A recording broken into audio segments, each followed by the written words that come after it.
Hello friends, कैसे हो आप लोग। होप सब बढ़िया होगा और मैं उम्मीद करता हूँ कि आप अपनी लाइफ में बहुत अच्छा कर रहे होंगे, लाइफ में ग्रो हो रहे होंगे और लाइफ को इम्प्रूव करने के बारे में, खुद को बेटर बनाने के बारे में आप सोच रहे होंगे। तो आज की इस वीडियो में हम बात करेंगे कुछ ऐसे पॉइंट्स के ऊपर जो कि आपको एक डिसिप्लिन्ड लाइफ जीने में मदद करेंगी। कुछ ऐसे पॉइंट जो आपको डिसिप्लिन सिखाएंगी कि किस तरह से आप अपनी लाइफ में डिसिप्लिन रह सकते हो और डिसिप्लिन से आप कितना कुछ लाइफ में अचीव कर सकते हो, खुद को बेटर बना सकते हो। क्योंकि अक्सर ये देखा गया है ना कि हमारे पास बहुत सारे गोल्स होते हैं, पता नहीं क्या क्या चीज़ें हम माइंड में सोच लेते हैं या बना लेते हैं अपने गोल्स, लेकिन इम्पॉर्टेंट चीज़ है कि हम उस पर डिसिप्लिन नहीं रहते। डिसिप्लिन बहुत ही इम्पॉर्टेंट है, इतना इम्पॉर्टेंट कि जितना आप सोच नहीं सकते। मान लो आप कोई एक गोल बना रहे हो लेकिन उसके प्रति आपका डिसिप्लिन स्ट्रांग नहीं है, आप उस पर फोकस नहीं कर रहे हो, आप उस पर कंसिस्टेंसी मेंटेन नहीं कर रहे हो, तो क्या उसे एक डिसिप्लिन्ड लाइफ कहेंगे? नहीं। आप डिसिप्लिन नहीं हो, आप अपने गोल्स के प्रति फोकस्ड नहीं हो। तो इसी चीज़ को बेटर बनाने के लिए आज की इस वीडियो में हम बात करेंगे। पहली चीज़ है कि जब भी आपके पास कुछ काम हो करने के लिए लेकिन आप उसे टाल रहे हो, आप डिसिप्लिन नहीं हो, तो एक स्ट्रॉन्ग मेंटलिटी की ज़रूरत होती है। आपको जब भी आपको लगे कि ये काम इम्पॉर्टेंट है लेकिन आपके माइंड में उतना विल पावर नहीं आ रहा कि आप उसको करो, तो उस टाइम आपको 10 सेकेंड काउंट करना है और उस 10 सेकेंड में अपने माइंड को इस लेवल तक पुश करना है कि आप वहाँ से उठो और उस काम को करो। जो भी आपका गोल है उसे कंप्लीट करो, अपने टास्क को पूरा करो। और अगर आप इन 10 सेकेंड में ऐसा कर पाते हो तो ये 10 सेकेंड आपके गोल को कंप्लीट कर सकते हैं। लेकिन अगर आप नहीं कर पाते हो, अगर आपका माइंड आप पे हावी हो जाता है, आपको उस टाइम रोक लेता है, तो आप उस काम को नहीं कंप्लीट कर पाओगे। तो बेटर क्या है कि आप 10 सेकेंड में खुद को इतना अंदर से मोटिवेट करो कि आप उठो और उस काम को जाके करो। Next thing is make goals आगे बढ़ने के लिए। अब क्या होता है ना कि हमारे पास गोल्स ही नहीं होते तो हम डिसिप्लिन रहेंगे कैसे? आपके पास कुछ है ही नहीं करने के लिए तो आप किस चीज़ पे डिसिप्लिन रहोगे? तो इसलिए लाइफ में कुछ चाहिए होता है जिसके प्रति आप डिसिप्लिन रह सको। तो लाइफ में गोल्स बनाओ ताकि आप आगे बढ़ सको। जब तक आप गोल्स नहीं बनाओगे, कुछ सोचोगे नहीं कि लाइफ में क्या करना है, खुद को इम्प्रूव करने या नहीं, क्या मुझे भी 99% लोगों की तरह रहना है, क्या मुझे भी जो सब लोग कर रहे हैं वही करना है, तो ऐसे आप लाइफ में कभी भी डिसिप्लिन नहीं रह पाओगे। लाइफ में डिसिप्लिन रहना है तो लाइफ में गोल्स का होना, कुछ ना कुछ टास्क होना, टू डू लिस्ट होना, हर दिन उसको फॉलो करना इम्पॉर्टेंट हो जाता है। तो डेली कुछ ना कुछ गोल्स बनाओ, टू डू लिस्ट बनाओ, उसको कंप्लीट करने की कोशिश करो। भले कुछ कंप्लीट होंगे, कुछ नहीं होंगे, इट्स ओके, ये चलता है। लेकिन इम्पॉर्टेंट इज आप कुछ गोल्स अपने साथ रखो, उनको पूरा करने की कोशिश करो और लाइफ में आगे बढ़ते रहो। थर्ड इज़ अपने अंदर के वीकनेसेस को पहचानना और उन्हें टैकल करना।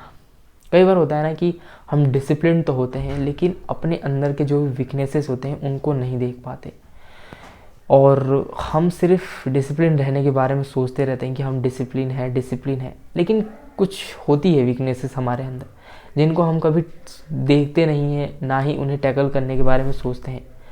तो थोड़ा सा टाइम खुद को दो। ये भी डिसिप्लिन का पार्ट है कि आप थोड़ा सा टाइम डेली खुद को दे रहे हो, एक जगह पे बैठे हो एक पेन पेपर को लेकर और उसमें आपके जो भी वीकनेसेस हैं उनको आप नोट डाउन कर रहे हो और ये प्रॉमिस कर रहे हो खुद से कि मैं इन वीकनेसेस पे काम करने वाला हूँ आने वाले दिनों में, या अभी से या आज से। तो ये भी एक डिसिप्लिन का पार्ट है जो आपको डिसिप्लिन सिखाता है कि आप खुद के वीकनेसेस को समझ रहे हो, लिख रहे हो, जान रहे हो और उसके पीछे काम कर रहे हो, उसको बेटर बनाने के, उसको टैकल करने के, उसको पीछे छोड़ने के बारे में सोच रहे हो। तो ये हो गया हमारा third thing. Next thing is, देखो आपके अंदर कोई भी बुरी हैबिट है, मान लो आप डिसिप्लिन्ड हो लेकिन फिर भी आपके अंदर कोई बुरी आदत है। हम सोचते हैं कि ये बुरी आदत हमारे अंदर से जा क्यों नहीं रही है। तो वो अगर आप सिर्फ ये सोच रहे हो कि ये बैड हैबिट मेरे अंदर से चला जाए, तो वो बैड हैबिट आपके अंदर से कभी नहीं जाने वाला।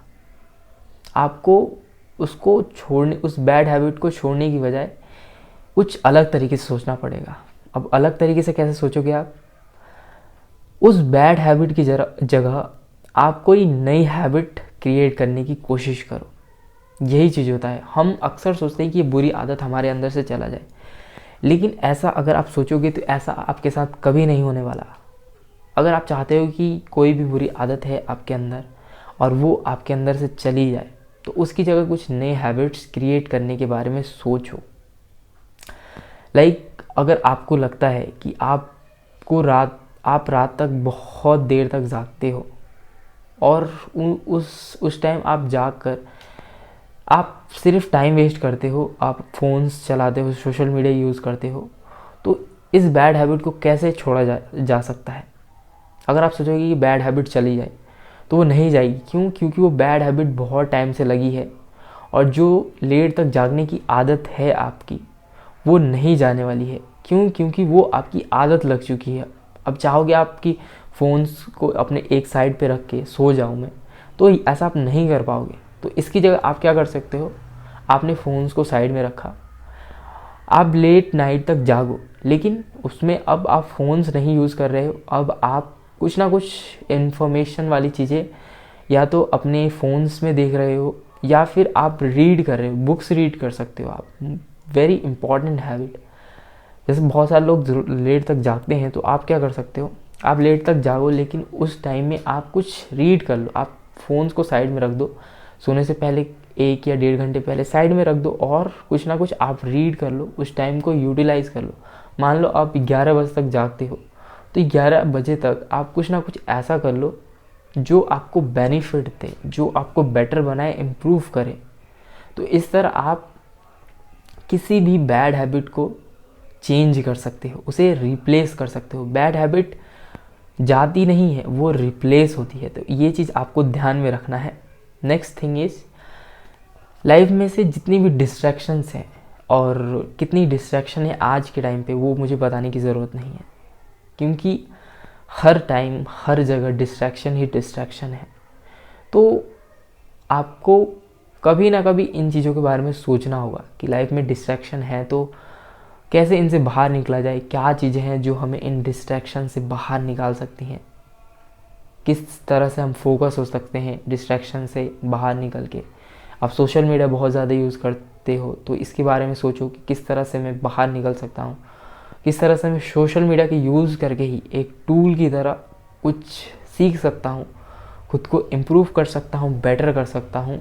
लाइक मी, मुझे भी एक टाइम था कि मैं भी सोशल मीडिया बहुत ज़्यादा यूज़ करता था, लेकिन मुझे लगा कि क्यों ना मैं इस सोशल मीडिया का ही यूज़ करके कुछ बेटर करने की कोशिश करूँ, खुद को इम्प्रूव करूँ, खुद के एक्सप्रेशन, बोलने का तरीका, कम्युनिकेशन, इन चीज़ों को इम्प्रूव करूँ। तो इस तरह से आप डिस्ट्रैक्शन को हटा सकते हो और उसकी जगह कुछ बेटर ला सकते हो, कुछ बेटर बन सकते हो। तो ये कुछ चीज़ें हैं जो आज की इस वीडियो में मैं बताना चाहता था। होप आपको ये बातें अच्छी लगी होंगी और आप अपना फीडबैक भी इस वीडियो के नीचे कमेंट कर सकते हो, ताकि मेरा इंस्पिरेशन भी बना रहे और मैं अपनी गलतियों को सीख सकूं और इम्प्रूव कर सकूं और आप भी बेटर बन सकें। तो आज की इस वीडियो में इतना ही। मैं कल फिर आपको अपनी नई वीडियो में मिलूँगा। तब तक के लिए take care and bye bye.